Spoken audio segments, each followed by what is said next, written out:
Graças te damos, bom Pai, por esta manhã de sábado, Senhor, onde podemos, Senhor, te louvar. Vem, Senhor, ser connosco para que, limpos de coração, Senhor, aqui possamos estar, deixando os nossos problemas de parte, Senhor, tudo aquilo que nos atormenta, para que, Senhor, possamos estar com o coração verdadeiramente agora agarrados a Ti e que, Senhor, possamos ouvir a Tua mensagem. Ajuda-nos, Senhor, a te louvar convenientemente à Tua Majestade, em nome de Jesus. Amém.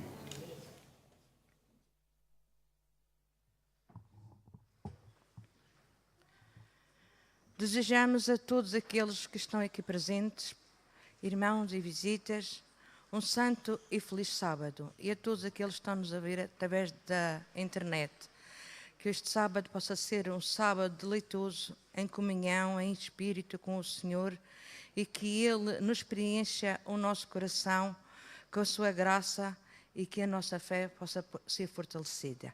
Vamos louvar o Senhor através do cântico 300. Herdeiros do Reino.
Conversarmos com o nosso Criador e por isso vamos todos nos ajoelhar para tal.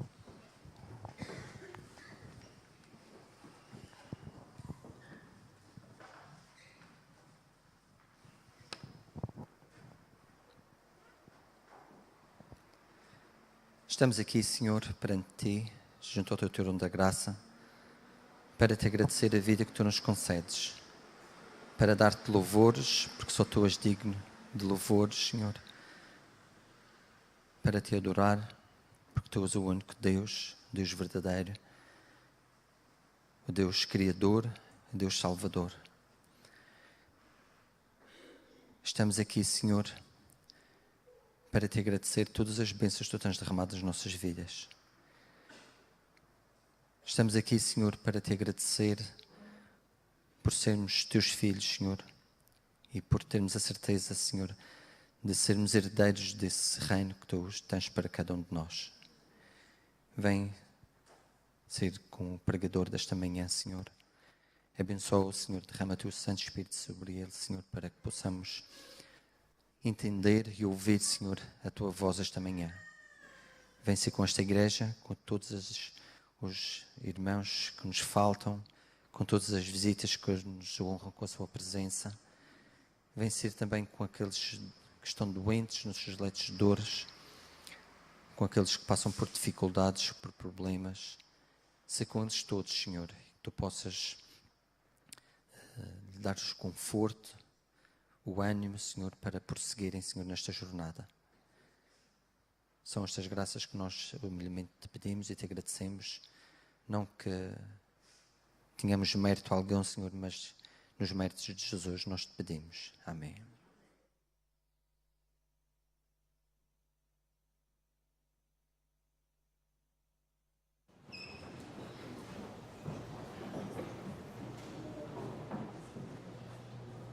Bom dia a toda a igreja, possam se sentir bem na casa de Deus. E agora vamos devolver os dízimos e as ofertas, começando primeiro pelas crianças.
Que habitas nos altos céus, Senhor, muito obrigado pelo teu povo que está aqui reunido na tua casa.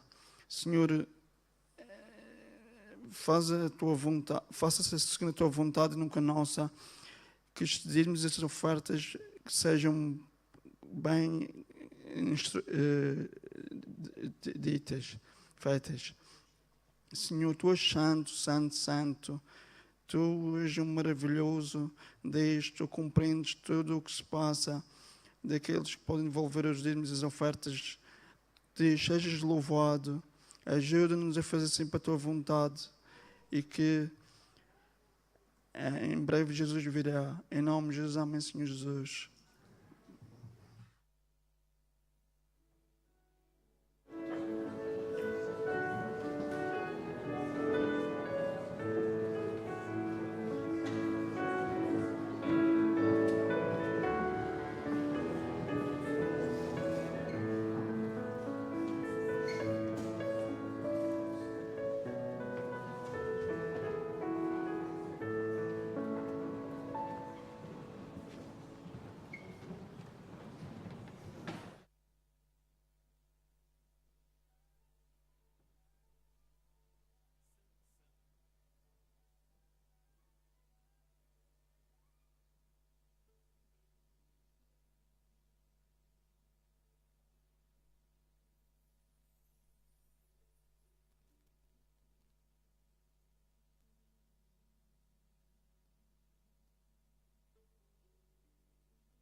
Sansão.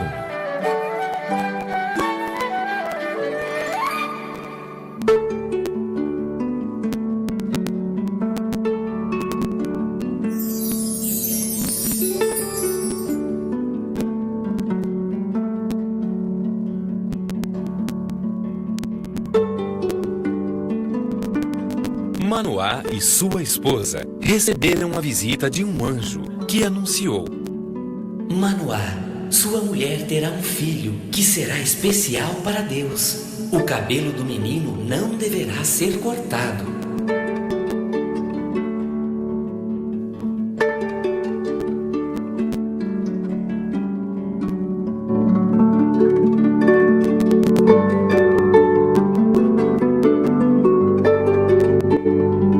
Meses depois, nascia o menino que recebeu o nome de Sansão.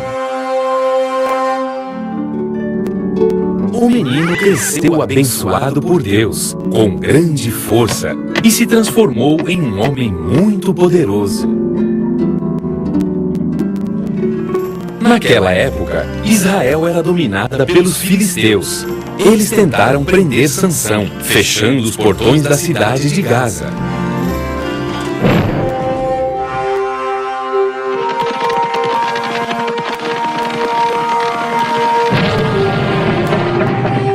Ninguém prendia ou vencia Sansão.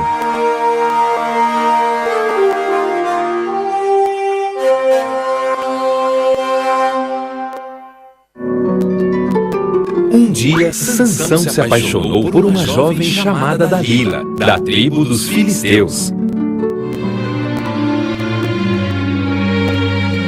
Eles ofereceram riquezas para ela descobrir o segredo da força de Sansão.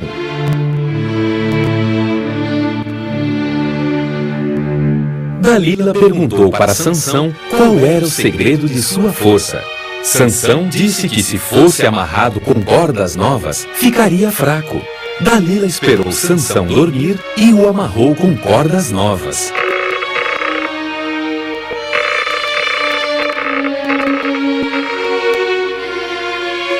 Depois começou a gritar, dizendo que os filisteus estavam chegando. Sansão acordou e arrebentou as cordas.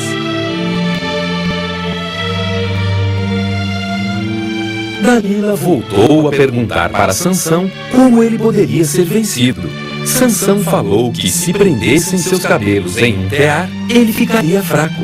Quando Sansão dormiu, Dalila prendeu os cabelos dele em um tear. Logo em seguida, o acordou. Ele arrebentou o tear e ficou livre.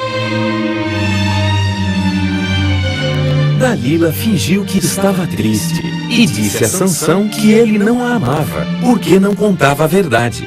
Sansão então contou o seu segredo. Disse que Deus havia ordenado que seu cabelo nunca fosse cortado, e no dia que o cortasse, ficaria fraco.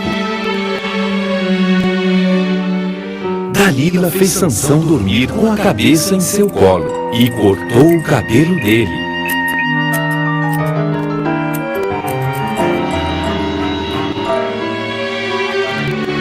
Quando Sansão acordou, foi preso e levado pelos filisteus. Foi cegado e se tornou escravo.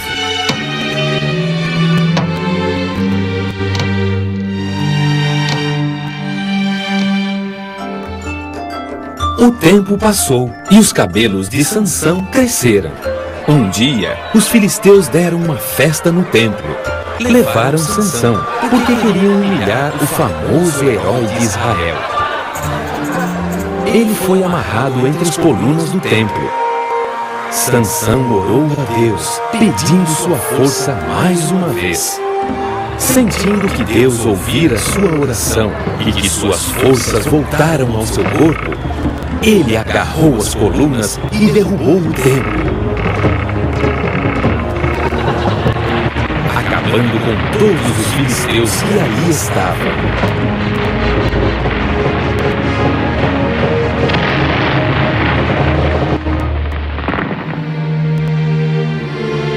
Deus concedeu a Sansão a sua última vitória.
me segura na mão. Firme Jesus me segura na mão. Firme Jesus me segura na mão. E no caminho não posso falhar. Jesus me segura na mão. Nada me traz desespero e temor quando me guia o bom Salvador, no qual espero com todo o fervor, pois firme Jesus me segura na mão. Firme Jesus me segura na mão. Firme Jesus me segura na mão. E no caminho não posso falhar. Jesus me segura na mão. Não posso às vezes o fardo levar e o coração me parece hesitar. De minha dor ele vem partilhar, pois firme Jesus me segura na mão. Firme Jesus me segura na mão. Firme Jesus me segura na mão. E no caminho não posso falhar. Jesus me segura na mão.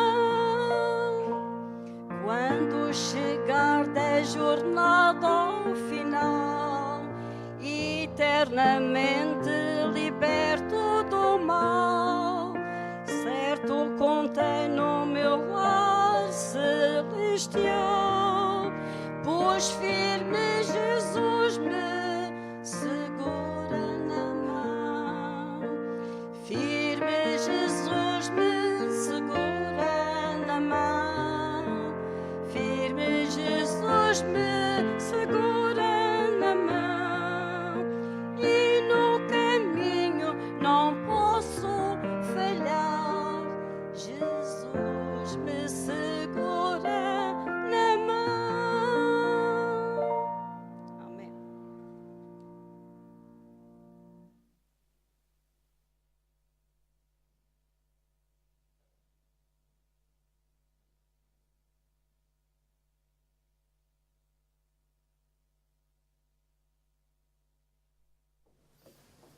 Gostaria de desejar a todos um bom sábado, na companhia do nosso Santo Deus, aqui na sua casa. E gostaria também de vos convidar a abrirem as vossas Bíblias em Efésios 6, dos versos 10 a 18. É um texto por demais conhecido, mas gostaria de meditar hoje convosco um pouco acerca destas palavras.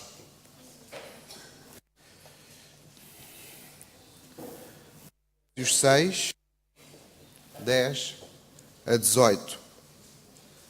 Diz-nos o seguinte: quanto ao mais, sede fortalecidos no Senhor e na força do seu poder.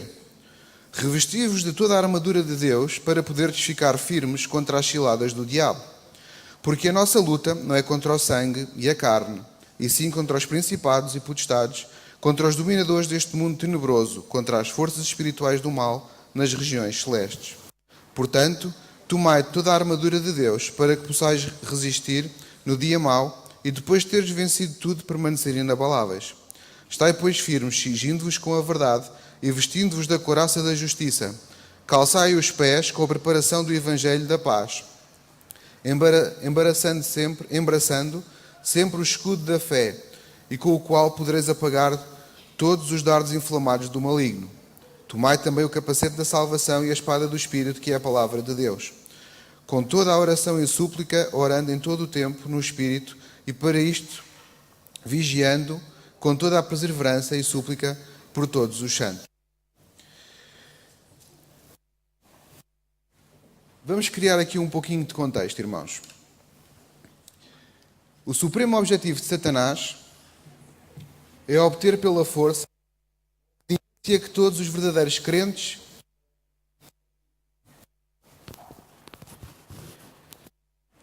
antes de se converterem, as pessoas pertenciam ao reino do diabo. Era ele quem dominava sobre elas. Embora a conversão a Cristo afaste o crente do domínio do diabo, não desfaz por completo o poder do diabo. O que Satanás faz é redobrar os seus esforços para destruir a nossa fé e para nos reconquistar para si mesmo. Ele possui uma vasta gama de estratagemas enganadores.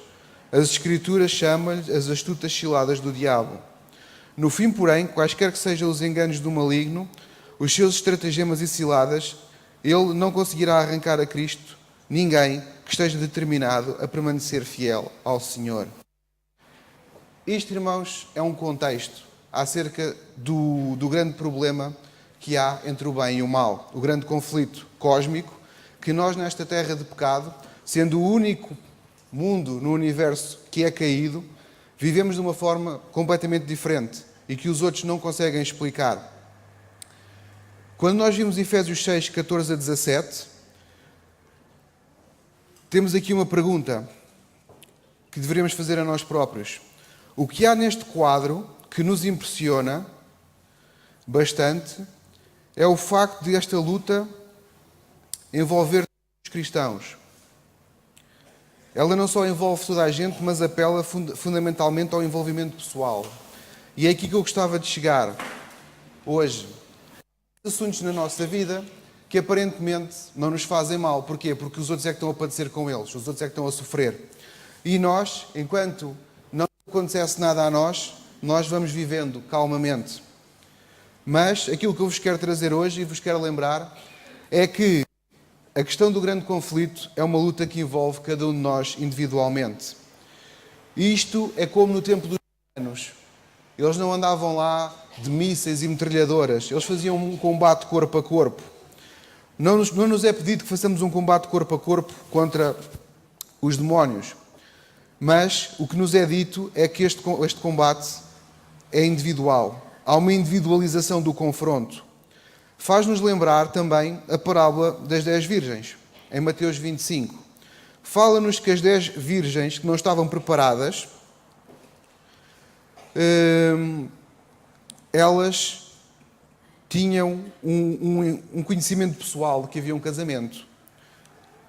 Elas tinham uma ideia do que é que ia haver, mas elas simplesmente não se prepararam. O que estas 5 virgens nos representam, e o que Paulo também nos fala nesta questão da armadura, é que isto é uma classe de pessoas no tempo do fim que têm uma forma de piedade, mas nega o seu poder. Esta é a classe que em tempo de perigo é encontrada a bradar paz e segurança. Acalma o seu coração para que se sintam seguros e não sonham com o perigo. Quando, despertados da sua letargia, discernem a sua miséria, rogam a outros que supram o que lhes falta. Mas, irmãos, em assuntos espirituais, ninguém pode nos prover de azeite, como aquelas lâmpadas daquelas virgens. Mas temos que ser nós, cada um de nós, a estar preparados. Pergunta, irmão. Quais são algumas das coisas que só nós podemos fazer por nós próprios? Coisas que mais ninguém consegue fazer por nós. Por exemplo, ninguém pode comer por nós, pois não? De que modo é que aplicamos, então, estes mesmos princípios ao apetrechar-nos para o conflito espiritual em que cada um de nós está envolvido? Continuando a falar acerca do texto que lemos inicialmente, quando o apóstolo Paulo fala de justiça como uma couraça, no contexto de uma guerra espiritual, ele tem em mente questões morais, fazer o que é certo e praticar a justiça. Ou, noutras palavras, viver a verdade é tão vital para o cristão no confronto com os poderes do mal como uma couraça o é para o soldado no campo de batalha. Quando negligenciamos fazer o que é certo, quando voltamos as costas ao que sabemos ser a verdade, tornamo-nos presas fáceis dos ataques de Satanás. porque deixámos completamente desprotegidas uma abertura na nossa armadura. A justiça de Cristo, que cobre o crente e continua a ser para este a única esperança da salvação, é aquilo que nos garante a proteção.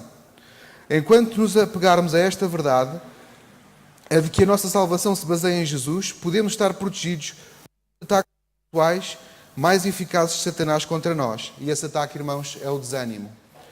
Lembremos-nos de que Satanás conhece muito de psicologia, de sociologia, das ciências sociais.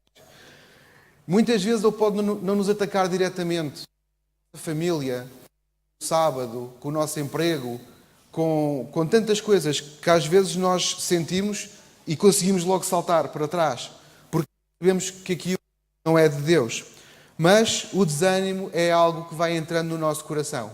É algo que Satanás vai engrandecendo, porque nós vimos que o é que ganha sempre. Parece que quem faz o mal é que tem alguma coisa na vida. E enquanto aqueles que querem permanecer fiéis a Deus ficam simplesmente a sofrer, ficam destornados. Mas este desânimo não é de Deus, irmãos.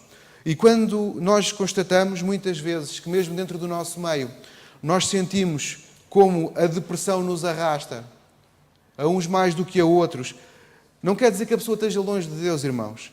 Mas o que quer dizer é que Satanás está a conseguir nos desanimar. E é para isso que nós precisamos de nos armar com a verdade, de nos armar com a justiça de Cristo, praticá-la na nossa vida.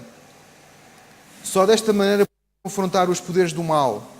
Só desta maneira não nos vamos encontrar desprotegidos na nossa armadura, porque não vamos deixar um pedaço que falta e que é simplesmente para onde o inimigo vai apontar sempre.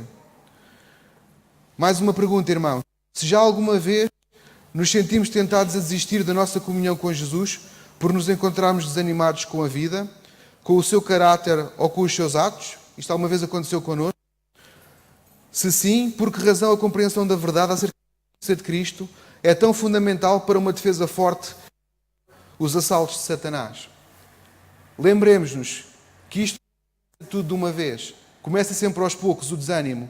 Vamos apanhando aos poucos, mas de repente damos por nós no fundo do poço, porque simplesmente não nos precavemos, não enchemos a nossa vida muitas vezes com esta tal couraça da verdade e da justiça de Cristo para nos afastar dos ataques de Satanás. Continuando a falar das peças da armadura, irmãos, falamos-nos agora do Evangelho da Paz. O Evangelho da Paz é um fundamento preparado. É a paz que o cristão vive em resultado de ter sido reconciliado com Deus por meio do sangue de Cristo. Esta reconciliação proporciona ao cristão um apoio firme, a partir do qual se pode envolver na batalha espiritual que todos enfrentamos. E porquê, irmãos? Porque nos sentimos amados, sentimos-nos como filhos de Deus. E é desta maneira que o Evangelho da Paz vai encher o nosso coração e vai nos fazer querer levá-lo também aos outros. Também fala-nos no texto dos dardos inflamados, que são protegidos pelo nosso escudo. Não é difícil de perceber a analogia espiritual entre os dardos inflamados de Satanás. Dão-nos aqui alguns exemplos, como a luxúria, a dúvida, a ganância, a vaidade e assim por diante. A fé em Deus, porém, erguida bem alto como um escudo, apanha esses dardos, extingue-lhes as chamas e fá-los cair inofensivos no chão. Este tipo de fé é principalmente fé em ação. Uma fé que, embora incluindo verdade doutrinária, vai além de uma mera crença. É uma fé que se manifesta numa defesa ativa contra os assaltos do inimigo. Não podemos naturalmente salvar-nos a nós mesmos e não podemos por nós próprios enfrentar o diabo. A nossa luta é escolher cada dia ao Senhor e os seus caminhos, acima de tudo, o que o diabo venha a pôr diante dos nossos olhos. E isto, irmãos, faz-nos lembrar um mandamento. O mandamento que nos diz: não terás outros deuses diante de mim. Se nós pusermos sempre este mandamento diante dos nossos olhos, nós não iremos estar tão longe de Deus que Satanás irá conseguir, com os seus dardos, nos martirizar e nos desanimar. O capacete, irmãos, é algo que era dado ao guerreiro. O resto ele vestia, mas o capacete era-lhe entregue. A salvação no Novo Testamento é uma experiência presente, que terá o seu ponto alto na eternidade mediante a libertação de todo o tipo de males. O capacete vitorioso de Deus é usado ao crente como uma proteção, como o objetivo supremo dos ataques do diabo é privar os cristãos da sua salvação, a certeza presente da salvação que lhes é dada, sem ter em conta as suas próprias obras, torna-se uma arma poderosa para a sobrevivência no conflito. É bem verdade que o crente pode, em qualquer conflito espiritual, proclamar como o salmista: Senhor Deus, fortaleza e minha salvação, tu cobriste a minha cabeça no dia da batalha. Está a ver nas lições deste trimestre a questão da lei e a questão da promessa. E que é através da fé nos méritos da morte e ressurreição de Jesus que nós podemos ser salvos e depois podemos responder com a obediência à lei, com a fidelidade a Deus, porque Ele já fez tudo o que nós precisávamos por nós para a nossa salvação. E é então, irmãos, que com esta questão da salvação, unicamente por aquilo que Jesus fez para salvar-nos do pecado e nos dar uma segunda oportunidade, sendo Ele o segundo Adão, alguém que veio a esta terra não padeceu o pecado, se fez pecado por nós, irmãos, é com este espírito que nós devemos encarar mais uma proteção que Deus nos dá para a nossa salvação, através do capacete que Ele nos dá, que foi a sua morte e a sua ressurreição na cruz.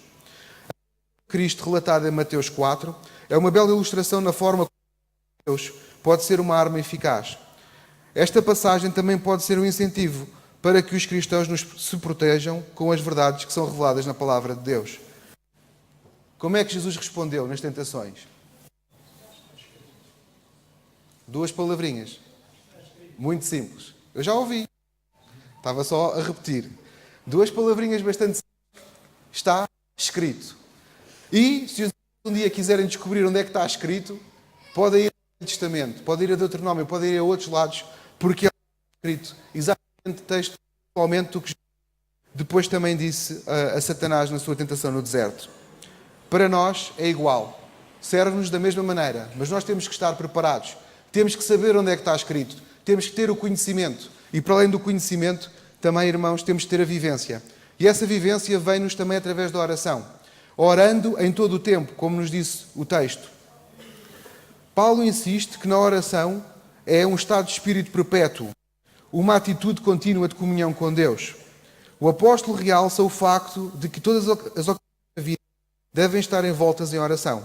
Uma tal atitude sobre a oração não é aos cristãos, sobretudo porque o nosso primeiro instinto em momentos de dificuldade é consultar amigos e colegas, o que é bom e também tem o seu lugar.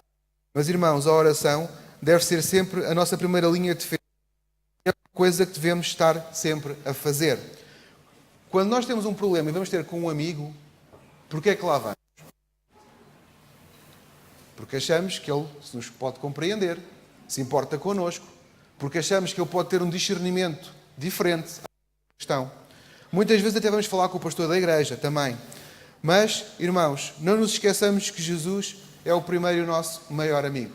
É o que Ele deveria ser na nossa vida. E como tal, através da oração, nós devemos usá-la sempre como a primeira linha de defesa para a maneira como nós reagimos a qualquer questão que se ponha na nossa vida. Vigiar está associado à oração, como uma ligação permanente que traz ao cristão força espiritual. Em Efésios 6,18, a ênfase é em orar pelos outros. Sem dúvida que orarmos por outros, nós próprios também somos fortalecidos espiritualmente. E nós mesmos ficamos melhor apetrechados para o confronto que se venha a seguir, seja ele em que forma for. Mas, irmãos, há aqui agora uma questão que eu queria de vos pôr. Orarmos por nós próprios é importante. Orarmos pelos outros também é importante. Mas o que é que a oração pessoal faz por nós que a oração dos outros por nós não faz? Alguma vez pensaram nisto? Muitas vezes há pessoas que pedem aos outros para orarem por eles. Mas se nós também não tivermos a nossa própria oração pessoal com Cristo, nós é que estamos a perder as maiores bênçãos que Deus está disposto a nos dar. Aquela maneira de nós vigiarmos e de queremos dizer que estamos completamente dependentes dele. Se nós só pedirmos aos outros para orarem por nós e nós não orarmos por nós próprios e também por outros, somos nós os grandemente penalizados e somos nós que estamos perdendo muitas das bênçãos que Deus nos dá. Uma outra coisa que Satanás também gosta de pôr bem forte nas nossas vidas é a incredulidade. Pessoas que não acreditam, pessoas que não querem ouvir o que nós temos para lhes dizer porque simplesmente acham que esta questão do grande conflito é uma grande história e que essa questão de Deus e de Satanás, o bem e o mal, e não é assim uma coisa tão real e que é uma história, é uma fábula para enganar pessoas de cabeça fraca. A incredulidade arregimenta as suas forças dirigidas por Satanás, a fim de nos separar da fonte da nossa resistência. A fé ordena as suas forças comandadas por Cristo, o autor e consumador da nossa fé. Hora após hora, em face do universo celestial, vai o conflito prosseguindo. Esta é uma luta corpo a corpo e a grande questão é: quem vencerá? Esta é a questão que cada um tem que decidir por si mesmo. Todos têm de tomar parte nesta peleja, combatendo de um lado ou do outro. Não há isenção no conflito. Por mais que nós tentemos ser isentos, por mais que nós tentemos dizer eu não faço mal a ninguém, eu não mato ninguém, eu não faço isto, eu não roubo, eu não faço aquilo outro, nós, ao não fazermos nada, já estamos fazendo alguma coisa. E já estamos nos afirmando de um dos lados do conflito. Satanás não quer que nós tenhamos esta noção na nossa cabeça. Mas Deus está-nos sempre a chamar a atenção de que neste conflito nós não tomarmos uma parte quer dizer que já tomamos a parte pior. Devemos pôr todas as peças da armadura e depois ficar firmes. O Senhor honrou-nos, escolhendo-nos como seus soldados. Isto é uma frase que eu gostava que nós hoje pudéssemos. Cristo, o Senhor, honrou-nos, escolhendo-nos como seus soldados. Combatamos com bravura por Ele, seguindo o que é certo em todos os procedimentos. Retidão em todas as coisas é essencial para o bem-estar da alma. Ao nos esforçarmos pela vitória sobre as nossas próprias inclinações, Ele ajudar-nos-á, pelo seu Espírito Santo, a ser circunspectos em todos os atos, de modo a que não demos ocasião ao inimigo de falar mal da verdade. Ponhamos como couraça aquela divinamente protegida justiça que é o privilégio de todos vestirem, e isto protegerá a nossa vida espiritual. Às vezes nós sentimos que perdemos o controle, de alguma maneira. Que dissemos o que não queríamos, que fizemos o que não queríamos, mas aconteceu e já não volta atrás. E isto, irmãos, são ocasiões que o inimigo tem para falar mal da verdade, para falar mal de Deus. O que aqui nos é pedido é que nós nos esforcemos contra as nossas próprias inclinações. Que nós deixemos que o Espírito Santo nos vá rodeando e nos vá contendo toda a nossa ira e todas as nossas explosões. Que com essas explosões não é o nome de Deus que está a ser louvado. E nós estamos a ser terríveis testemunhas do nosso Senhor. Mediante a sua armadura da verdade, justiça, evangelho, fé, salvação e da sua palavra, Deus providencia proteção e estratégias, tanto ofensivas como defensivas, na luta contra Satanás. Os seus soldados são chamados a vestir esta armadura e a ficar firmes contra Satanás, apoiando-se por meio da oração na força de Deus. Volto a relembrar duas questões, irmãos. Primeiro, o Senhor honrou-nos, escolhendo-nos para ser seus soldados. E a segunda é que esta luta é individual. Ninguém a pode lutar por nós. Todos nós nos podemos ajudar, de alguma maneira, a nos encaminharmos a Deus. Mas cada um de nós tem que fazer planos pessoalmente para, a cada momento da sua vida, tomar uma decisão pelo lado de Cristo. Um bom sábado.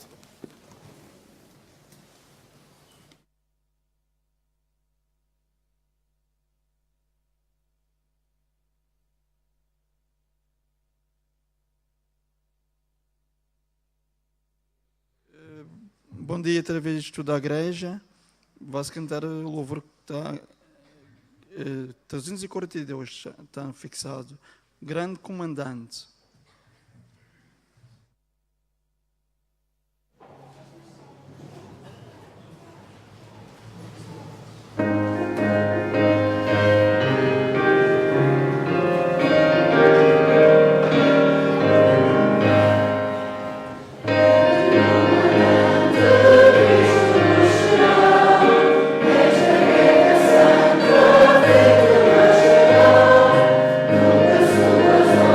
Deus.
Graças, Senhor, por seres o nosso comandante.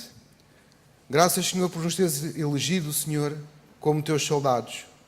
Vem, Senhor, nos ajudar a não desertar, a não termos medo, Senhor. Tu, Senhor, és o Senhor dos senhores, o grande Rei do universo, Senhor, o Senhor dos exércitos. Senhor, Tu dás-nos toda a instrução que nós devemos ter para que, pela fé, possamos, Senhor, vestir a Tua armadura. A armadura, Senhor, que nos vai ajudar a passar, Senhor, por este mundo, com dificuldades, com problemas, Senhor, mas acima de tudo, Senhor, protegidos por Ti, pela Tua justiça, pela Tua verdade.